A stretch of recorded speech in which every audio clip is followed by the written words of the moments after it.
Bom, pessoal, vamos pegar o rango. Ei, menino. A avó fez um rango aqui maravilhoso, pessoal. Bora botar o prato.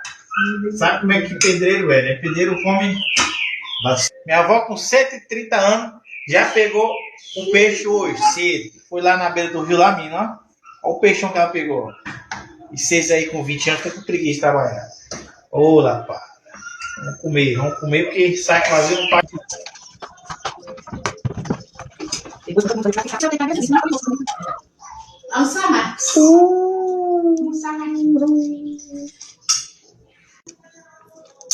Deixa nos comentários aí quem gosta de peixe.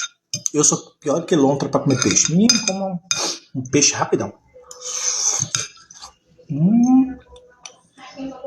Peixinho com a pimenta é bom. Mas aqui na aldeia tem umas pimentas boas. Forte para Dedéu.